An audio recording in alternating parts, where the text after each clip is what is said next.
Welcome to YourScripts, where classic stories come to life and forgotten tales find their voice again. Today, we're diving into the enchanting world of Hans Christian Andersen's Thumbelina, a tiny girl no bigger than a thumb, born from a flower, and carried through adventures on lily pads, bird wings, and woodland winds. You may think you know how fairy tales go, but this one will surprise you. So settle in and let's see how this tiny girl handles a world way too big for her. Once upon a time, there lived a woman who dearly wished for a child, but no matter how much she hoped, she remained alone. At last, she visited a kind fairy and said, "I long so much to have a little child. Can you help me?" The fairy smiled and replied, "That can be easily arranged." She handed the woman a strange barley corn, not the kind that grows in fields, and said, "Plant this in a flower pot and see what happens." The woman, having full trust in suspicious magical seeds, paid the fairy 12 silver coins and hurried home. She planted the grain, and soon a beautiful flower blossomed, like a tulip, but its petals stayed tightly closed as if hiding a secret. "How lovely," said the woman, and she kissed the petals. At that moment, the flower opened, and there, sitting upon the soft green center, was the tiniest girl she had ever seen. She was no taller than a thumb, so naturally the woman called her Thumbelina. Thumbelina got the world's tiniest luxury suite: polished walnut shell for a cradle, violet leaves for a mattress, and a rose petal for a blanket. By day, she rode around in a tulip petal boat, paddling her bowl of water with 2 white horsehair oars. And while you might think that's the highlight, her sweet songs were so lovely that even the birds gave her daily standing ovations. But, of course, fairy tales can't let cute things be cute for long. One night, as she slept under her rose-petal quilt, a large, soggy toad crept in through the window. Seeing the tiny maiden, she thought, "What a fine bride she would make for my son." The toad snatched up Thumbelina, walnut shell bed and all, because kidnapping is always more convenient when the victim comes with their own carry case. The toad brought her to a marshy stream where she and her hideous son lived. "She shall sit on a lily pad like an island," said the toad.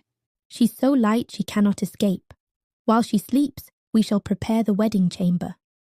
When Thumbelina awoke on the wide green leaf, she was surrounded by water and began to weep. She did not want to marry a toad, let alone live in a damp swamp. But the little fish in the stream had seen it all, and they felt sorry for her. Quietly, they gnawed the stem of the lily pad until it broke away and floated off, carrying Thumbelina far down the stream and away from the toads. She drifted past trees and flowers, and birds sang as she passed. A butterfly fluttered near, and Thumbelina tied her sash to it and to the leaf, so it would pull her faster through the sparkling waters. But just when things were looking up, a large cockchafer, a kind of beetle, swooped down and seized her. He carried her to the top of a tree and gave her honey to eat. At first, he was pleased with her beauty, but soon the other beetles came and stared. "She has no feelers," they cried. "and only 2 legs. She's not like us at all."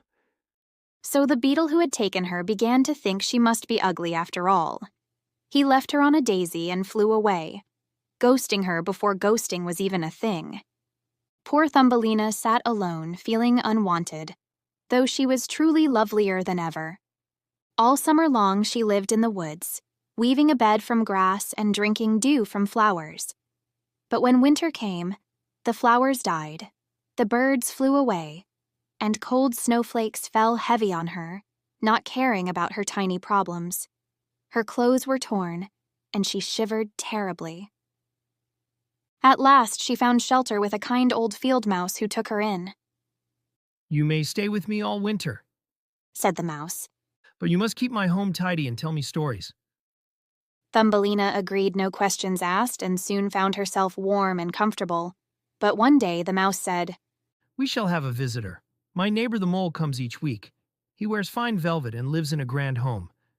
If you married him, you'd be well cared for." Thumbelina did not wish to marry the mole. He was blind and hated the sun and flowers. Yet she was polite when he visited and even sang songs for him, which made him fall in love with her anyways. The mole dug a tunnel so they could walk beneath the earth. One day, they passed the body of a swallow lying still in the tunnel. Thumbelina wept. "This poor bird once sang to me," she whispered. That night, she brought him a blanket of hay and flour down and laid her head on his chest, when suddenly she felt a faint heartbeat. The swallow was still alive. All winter, Thumbelina cared for him in secret. She brought him food and kept him warm. When spring came, he grew strong enough to fly and asked, "Will you come with me to the sunny lands?" But Thumbelina said no. She didn't want to leave the kind mouse without a word.